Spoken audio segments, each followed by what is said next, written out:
That's...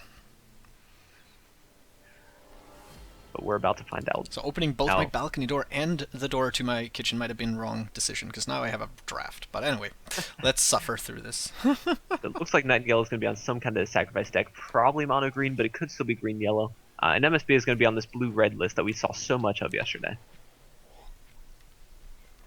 I think we actually saw this exact list, didn't we? At the bottom. Oh yeah, we did spectape MSB, didn't we? Yeah. Okay. Yeah, I remember the Frogify and the Cypher's Wrath because neither of we those did. were common cards for the blue-red decks that we were looking at the time. Yeah. Nightingale we never saw, so this is going to be interesting. Looks to be green, green, green. Yeah, it seems like Nightingale got unlucky and didn't get too far in the tournament yesterday, but as we were talking about before, he has done so well in tournaments in the past. This is actually probably the first bad tournament showing. In the Kappa yesterday. Council, we quoted him being almost the best because he came second twice in 2 tournaments. But Let's that's still a hope he very makes good second showing. here, because if he makes second now, I think he'd be perfectly okay with that. Dude, he has the right mindset. Yeah, being second now actually qualifies. You're right. That's kind of, he's gonna be okay with that. Now he has a good head on his shoulders. But we see MSB leading off with this ground shaker just to get some pressure down, and looks like he's going to try to fight for this Faeria well here. He might actually try to clear out this opening next turn. Ooh, but this Feed the Force is going to come down and make some massive creature. He's hoping this isn't on the Therian Golem, and it isn't. This Grove Guardian is going to come down and just easily contest the ground shaker. Hey boy, I'm big, I'm taunty, and I got 10-11. A lot of people have been mentioning that they think blue-red is actually favored in this matchup, if only by a little bit. But Well, I he think has plays like Frogify. this he does have the Frogify, but then this Therian Golem is going to come down 2 turns from now, as well as having another Oakling in hand. He's just going to keep playing so many massive threats over and over again, and MSB is going to need to draw a lot of answers to deal with this. He didn't go straight because he need a bit of Faeria income, which he can get from dropping Tiki Caretaker behind, buffing the front, but still having a Gatherer, things like that. But just like now, he needs to start moving towards his opponent. Like this playing against the red-blue, you have to. Which is, I mean, I feel like I'm talking about what is the basic of a good Faeria strategy is to like take control of the Faeria wells, prevent your opponent from getting Faeria, getting up in his face with big stuff, which definitely is what Green need to do in this matchup, I think. Momentum and control, 2 important factors. Absolutely, and for all that we do talk about how complex Faeria is and everything, it's really impressive as to how core the strategy is, Like you just said, you want to take Faeria wells, you want to attack your opponent, but there's just so many different avenues of doing it, so many different ways. You could be building straight towards your opponent's face and taking their wells or preventing them from farming theirs. You could just play defensively and go to either side of yours, and there's just so many options in this game that really makes it what it is. Alright, and here we do see the Oakling take out the Ground Shaker after a buff from the Tiki Caretaker. And then Blazing Salamander comes down in response. Now this does make an absolutely massive Therian Golem, and MSB is going to be real happy he has that Frogify to deal with it.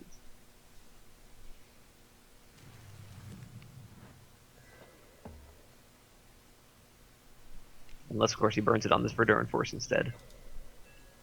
It looks like Nightingale is trying to bait a little bit here. Just kind of make sure that the coast is clear before he drops that massive 10-15 Therian Golem.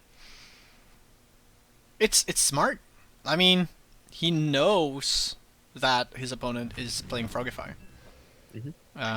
Oh, the bait.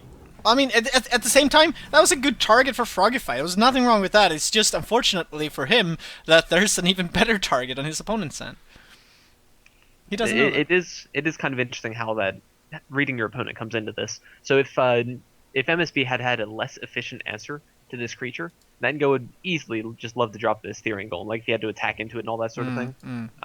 But I think that he's thinking with that second Frogify and everything, even if there's a third Frogify in hand, it's just so unlikely. And if that does happen, he'll still have this Tetra. He'll still have a bunch of other cards he can play. Yep. So it looks like he's going to go ahead and drop the 10-15 anyway. And he did. Definitely does seem like a good time for it. It doesn't look like MSB has any good answer whatsoever.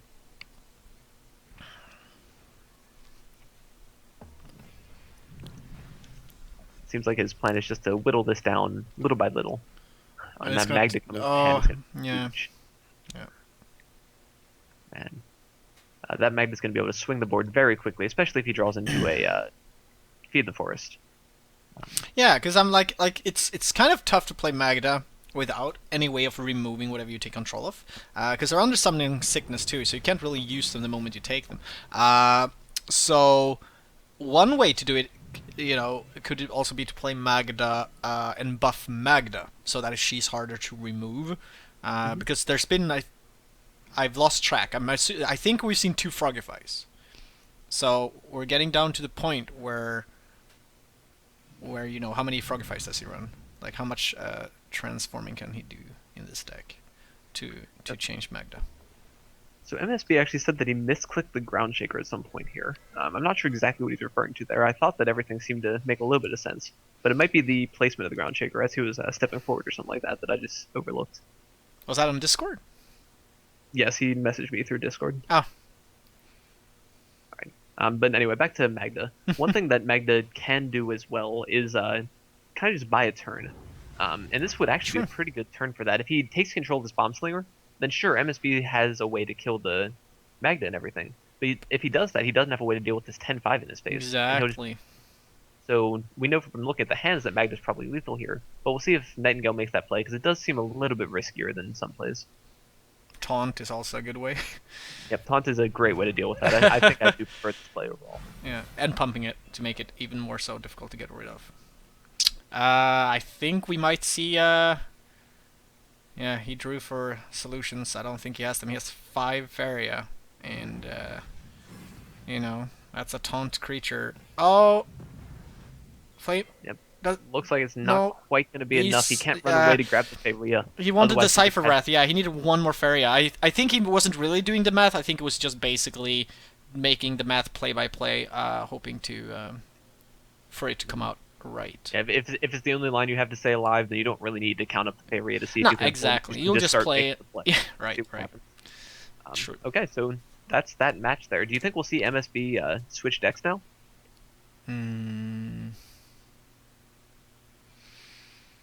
That was very one-sided there. I don't know. I would switch decks. We'll see. We'll see if MSB has any other decks that he has to go to here.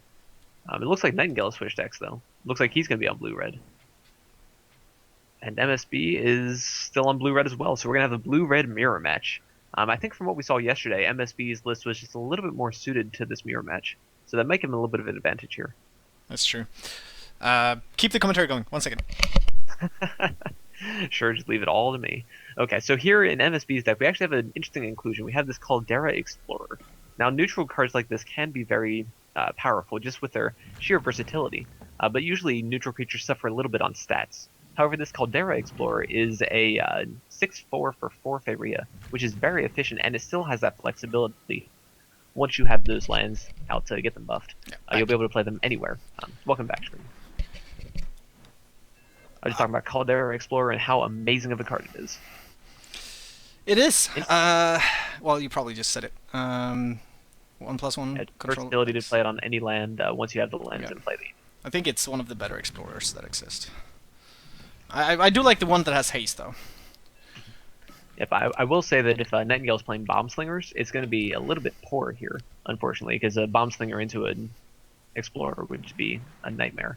Here he's only going to play it as a 5/3, just to take control of these very well and make sure he doesn't get too behind there. Ooh, that Flame Spitter is actually a pretty good draw here. He's able to take out this 2/1 and keep it from farming and kind of get ahead on board a little bit. Doesn't seem like Nightingale has too much of an answer to this, though. He could drop down the Ancient Herald, but MSB is going to start getting ahead on the Faeria by the look of it. We haven't seen so much of the MSB deck, I think, to know like every card, but like it does definitely seem like this is a little bit different versions of the red-blue. Because I don't think I've seen Blood Obelisk in MSB's deck, have I? Like, I don't think it's there. I don't think so either. Water Elemental? One thing that we can say is it's pretty unlikely he's running these Ancient Heralds. It seems to be a deck or a card that's only in Nightingale's deck. Because MSB just doesn't seem to be running that many targets that could get buffed by it. But when we do see Aurora coming into Nightingale's hand here, very powerful legendary card. It looks like he might start trying to bait into some kind of reaction on the right side, so he'll be able to get some value out of that Aurora.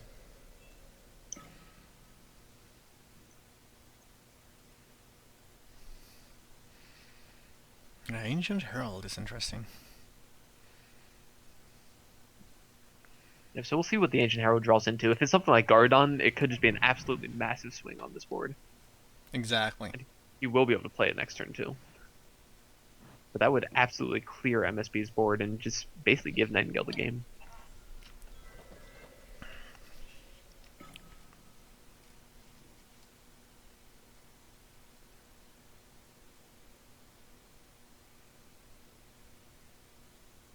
Yeah, I do think it's a little bit interesting that MSB picked this into the blue-red. And I didn't really consider Gardon too much. I know I was mentioning that he might have a good matchup against this deck. But thinking on it a little bit more, with all these small creatures, he is just very susceptible to board clears. Things like Ground Shaker and Gardon. Yeah, that might be the thing that swings the most here against him. Mm-hmm. And here we do see Aurora come down to be able to trade efficiently into the Salamander. And the Blood Obelisk for value. Like, this is so huge. If you're in a position like Nightingale is now, you can have a Blood Obelisk so safe all the way over there. You know, just being able to remove things like that. However, I played a rank yesterday. I ran into a bug with this. There is a bug with Blood Obelisk where certain creatures that removes creatures. So if, for example, Nightingale has Blood Obelisk, there is the chance that if MSB plays a creature that removes an enemy creature, right? That actually Nightingale gets economy for it. It actually happened in a ranked game again that I played. My opponent had 2 Blood Obelisks. He got so ahead in economy when I removed one of his creatures with a creature. Yep. And you sure you didn't just trade off your creature? I actually reported it, and it was confirmed to be a known bug. Okay. So hopefully we don't see any bugs. Yeah, that's what I'm concerned about now that we're seeing this, is that, you know, that's such a huge impact. I'm not sure what the ruling would be if that happened. But yeah, something to keep an eye out of. You have to go with whatever the client does. That's one of the downsides of things like this. But really, in real life tournaments, you have that issue too. Like if a judge makes an incorrect ruling and a player doesn't contest it, then you can kind of end up with, you know, a bad board state that's not ideal, but there's not really much you can do about it. I'm not sure if it's. I don't. It doesn't seem consistent because it seems to be very situational. Hence why it's still in there. You know. Looks like you might be looking at the Ground Shaker here, or the Ninja Toad. The Ninja Toad might be a better way to deal with this 2/3. But it's kind of interesting how this Water Elemental is just kind of landlocked. He would like to be able to go towards the both the Faeria wells, but he can't get to the top one, at least not too easily. So he'd only have to settle for farming the bottom one, which he will do. Ground Shaker. Yeah, he has to somehow get rid of that Blood Obelisk, I think. Because already now, like, trading that Ancient Herald for the Water Elemental is actually good value, good trade here for Nightingale. It is, partially because of the Faeria there, but he doesn't actually have too much to play with this Faeria right now. Interestingly, the... Oh yeah, he's sitting on 12, you're right. I was not paying attention to how much he already had. I'm trying to figure out if there's a good way for him to make use of this Blazing Salamander, actually. He could use the Aurora's creation on his opponent's Blazing Salamander, and just drop that somewhere. But there don't even seem to be that many good plays with that. And that's what it did. Oh. Oh, I see. The deeper mountain. Okay, good. Nightingale found the play that I didn't. So with that Humbling Vision, he'll be able to take out the Ground Shaker and be at an advantage against this Blazing Salamander. Getting back some Faeria. He's, you know, and again, like, he ended up doing that anyway. Banking up on some Faeria is not a bad thing, I think, and taking away the control of your opponent. And here we see him move the top forward to lock down this 3/3. Yeah. So he'll be able to trade the protection from the Queen's Favorite into it next turn. There we go. Blood Obelisk gone at least, but still feels like Nightingale got so much value out of that to begin with. He just collected from 3 Faeria Wells. He's up to 10. Mirror Phantasm draws into Humbling Vision. He's just sitting very comfortably with control here. Absolutely, and I wouldn't count MSB out yet. He'll be able to use this Ninja Toad next turn to gather a couple Faeria and at least upset Nightingale's control on the left side. So he does still have some counterplay here. Bomb Slinger could also come into good use, but it's a 5 cost at this point. He's not wealthy. He will be playing the Ninja Toad here. Oh yeah, well, that was the obvious play, I think. I think we're pretty likely to see this Bomb Slinger come down on the Blazing Salamander. Probably after trading 2 damage in with the Flame Spitter. But if still, Nightingale really sees that coming, we might see the Mirror Phantasm. Ground Shaker. Gonna shake the ground a bit. another absolutely massive draw for Nightingale here. That's going to completely destroy any Oh board yeah, that I MSB didn't has. say that was discounted too. It's a 3-cost ground shaker. It's here's 50% discount, man. Yeah, but Nightingale definitely doesn't need Faeria right now. He's got everything in the world, and that will do it, actually. So Nightingale Nightingale will... keeps going strong today. Yep. So Will that's he? a Will 2-0 he? victory, right? Will he end up second again, or will he end up somewhere else? Who knows? It's gonna be interesting to see. All right.